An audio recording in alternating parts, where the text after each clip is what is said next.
All right, this video is going to be about some muscle lab stuff. So I'll show you some muscle models and microscope slides. So for starters, this is a model of a muscle fiber. So this is the sarcolemma going around it. And then these are the myofibrils, each of these tubes. And then within the myofibrils, the myofilaments would be those tiny looking things. So surrounding the myofibrils, you have this tannish stuff. This would be the sarcoplasmic reticulum, which stores the calcium. The blue, in this case, would be the transverse tubules, or T-tubules. Other things you can see, this is a motor neuron coming in to synapse with the muscle fiber to stimulate it to contract. All these little oval-looking structures, these are just mitochondria, the organelles used for energy that produce ATP. And other things that this is supposed to be acetylcholine being released. That's the neurotransmitter at the neuromuscular junction. Then if you look at the backside of this model, you can still see the neuron right here, but you also see this covering. This would be the endomysium that surrounds each muscle fiber. So here's a similar model, not quite as good, but it's a muscle fiber. Here's your sarcolemma. Here's the endomysium. In this model, the myofibrils are really small. So each one of these tiny tubes is supposed to be a myofibril. And if we look at it, you can kind of see the sarcomeres and with the different colors. This is the neuromuscular junction. The motor end plate is the area of the muscle fiber that interacts with the neuron. So here's the neuron coming in. So this is a model of the of a sarcomere, and I'm just going to adjust this really quickly to make it more visible. Okay. So if we look at this view from here to here, that's one sarcomere. So this tube looking thing would be a myofibril. So Z disc to Z disc, here's your M line. The blue would be the myosin filament, and then this reddish filament here and here, these are actin filaments. If you look closely, you can see the troponin, which is the little kind of green dot, and then that yellow strip, that's the tropomyosin. So tropomyosin, troponin, actin, myosin. And then the other thing are the zones. So we got the A band that runs from the entire length of the myosin filament. You have the H zone, which is only where there's myosin, so from here to here. And then from here going into the next theoretical sarcomere, we would have the I band. Then we put this covering on it. The green covering is supposed to represent the sarcoplasmic reticulum. The yellow line is supposed to represent the T-tubules. And in reality, if you were looking at this model, the Z disc would slide back and forth, so you could envision the sliding filament theory of muscle contraction. So some other models, this is cardiac muscle. So you see the intercalated disc right here. So it looks similar to skeletal. If you look, you still see the striations. Got the T-tubules, the sarcoplasmic reticulum, but it makes it different. You have the intercalated disc with the gap junctions, and then they're branched fibers. This is another cardiac muscle fiber here, so you see the branches. Not quite as good of a model though. And then this is a model of smooth muscle. And so remember, smooth muscle has this kind of shape, fusiform shape, fat in the middle, tapered on the ends. And these little dots like here and here and here, these are the dense bodies that the myofilaments pull together and make the smooth muscle contract. So moving on to just identifying some muscles. So I do have a handout on the facial muscles that I wanted to go through. So I'm going to pull that up really quick before we go through this. So this is posted on Canvas, and I circled the muscles that we're going to focus on. So you got the one that goes around the eye, the orbiculus oculi. You have kind of the raise your eyebrows, the corrugator supercilii. The temporalis we've already covered, the masseter we've covered. I'm going to work my way down this way. So you got the zygomaticus minor and zygomaticus major. These are the smiling muscles that make you smile. Orbiculus oris. This rounded muscle that goes around the lips. This is called the kissing muscle. Platysma is the muscle in the neck, kind of like the skin of the neck, that makes the skin on the neck tighten up. Depressor anguli oris would be the frowning muscle. And the buccinator is this muscle in here in your cheek. It's beneath the masseter. So going back to this picture, you can see the corrugator supercilii, the orbiculus oculi, zygomaticus minor and major. Buccinator is in there, you can barely see it. Orbiculus oris, and the depressor muscle is right here. Coming over here, the only thing I'm going to add here that you can see all the similar muscles, but I like this one because you can see the sternocleidomastoid right here, which forms the triangles of the neck. So eye muscles are actually really easy. So you have four muscles called rectus muscles. So superior, inferior, lateral, medial, depending on which eye you're looking at. And then you have two oblique muscles. So you have inferior oblique, which kind of runs at an angle, and superior oblique up here. And that's it. Those are the muscles that move the eye. So those muscles are relatively easy. So you just need to know medial versus lateral. And then superior versus inferior, obviously. And here's a model where you can see some of it. You can see the superior rectus, superior oblique. This would be the lateral rectus, and you can't see much else. So getting into some of the bigger muscles that we've covered, this is not supposed to be an all-inclusive list. Remember, the all-inclusive list is in the lecture on axial and appendicular muscles. But some of these would be fair lab test questions, like you see the sartorius right here, the rectus femoris, these are rectus abdominis with the tendinous intersections, linea alba, pectoralis minor, pectoralis major. See the sternocleidomastoid again up here, biceps brachii muscle, and then we'll get into some of the forearm muscles on the next few slides. So zooming in on the legs, here's your sartorius, rectus femoris, vastus lateralis, vastus medialis. The vastus intermedius would be here where you've taken away the rectus femoris. This is actually the adductor longus, and the only way to know that is to see this view. But in the other pictures I gave you, remember the adductor magnus went further down. You can't really see that here. Moving on, you have tibialis anterior, you can see right here. And some of your obliques, you can see that this would be the external oblique, and then this would be the internal oblique. You can just tell by the way the fibers are running. Remember in the lecture we talked about the direction that the fibers run. That's really important for the obliques. Looking at the back, you get the rhomboids, major, minor. You have the, we'll get into some of these rotator cuff muscles on the next slide, but supraspinatus, infraspinatus, and then it's supposed to be the teres minor right there, you can barely see.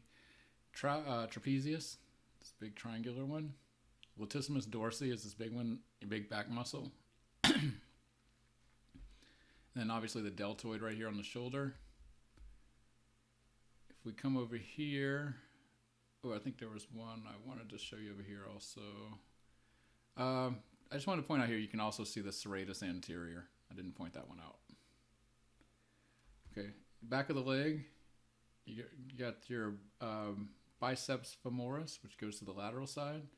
Then the semimembranosus, semitendinosus go to the medial side. So in this view, this would be the tendinosus. In the membranosus, you can barely see because it's underneath. So gluteus maximus right here. Running inside the thigh, that would be the gracilis. And then here's your gastrocnemius, calf muscle, the superficial calf muscle, and there's your Achilles tendon going down to the calcaneus. This view is torso again, so rectus abdominis we've talked about. Looking at the back, the only other thing I'm going to point out here, erector spinae muscle here, running up and down the back. And moving on to the arm, so deltoid here, this is the front of the arm, front of the left arm, so this would be the subscapularis and biceps brachii. And here's your coracobrachialis coming through here. All right, this is showing after if you remove the biceps brachii muscle. This is the brachialis underneath it. And again, you see the coracobrachialis here. So brachialis, biceps, brachii right here. So deltoid here shown. This is the back of the arm, so this would be the triceps muscle group. So looking at, let's see if I have another view of this. I'm going to come here and just show you, this is the back of kind of the scapula. So supraspinatus, infraspinatus, teres minor, teres major. Okay, so all of those except the teres major are part of the rotator cuff muscle group. So looking at the extensors of the wrist and digits, so these are some of the more difficult ones. So these are extensors because we're looking at the back of the forearm. So it's, even though it's not an extensor, you can see right here, this is the brachioradialis. You remember inserts into the styloid process. Oops. So brachioradialis. Then we have extensor carpi radialis longus, extensor carpi radialis brevis, right here. And then this one, you can follow it going out to the digits, extensor digitorum. And then over here, you have extensor carpi ulnaris, going to the pinky side. And if we move to the flexors, which I have two views of this. So these are pretty much the same thing. I'm just going to focus on this one because it's a little bit bigger. But this is the left arm. So flexor carpi radialis would be this one, going to the thumb side. Flexor carpi ulnaris goes to the pinky side here. And then underneath, well, let's do this one first. So this is the palmaris longus, really thin muscle on top. And then underneath it, where it says number 26, that's the flexor digitorum superficialis. So remember, it flexes the fingers. So you can see it here, and then also underneath here. In this model, this is the palmaris longus, right here, right down the middle. All right, there's another view of the extensors, but we've gone through that. All right, and then these little models, very similar concept. We can't really see a whole lot more than what we've already seen, just different views. So you could practice identifying some of these muscles. Notice on the arm of this these muscles get really small when you're talking about the size. So these are relatively small models. So don't stress if you can't see each forearm muscle. Just focus on the big things in this area, kind of like we did our sartorius. You get your obliques, rectus abdominis, etc. Looking at the back, only one we haven't seen yet here is the levator scapula. And I'll point out also here serratus anterior. Get your rhomboids, latissimus dorsi, trapezius, triceps, gluteus maximus, gluteus medius, your hamstrings, biceps femoris, semimembranosus and tendinosus. So on this side, you can see the difference. Here's tendinosus and here's semimembranosus underneath. And in this model, here's the gastrocnemius, and they cut it away here, so that this big muscle underneath the gastrocnemius would be the soleus. All right, and then we're going to finish up with some surface anatomy. So I put a handout on Canvas about surface anatomy, and that's really all you need to know, but I just wanted to show you some pictures also. So that handout is going to look like this. I'm going to show you. So it's just going to be a list of surface anatomy. These are just things that you can see with the naked eye of the body. So we're going to run through some of these, but for the most part, if you know where these are, you'll be fine. But I do have pictures of some. There's 2 pages to it. So if I go back to here, just want to point out that here's the McBurney's point right here, used to attest for appendicitis. Anatomical snuff box is this tiny little area made, this little triangular area looks like a little indentation. Triangle of auscultation used to listen to the lung sounds is right here.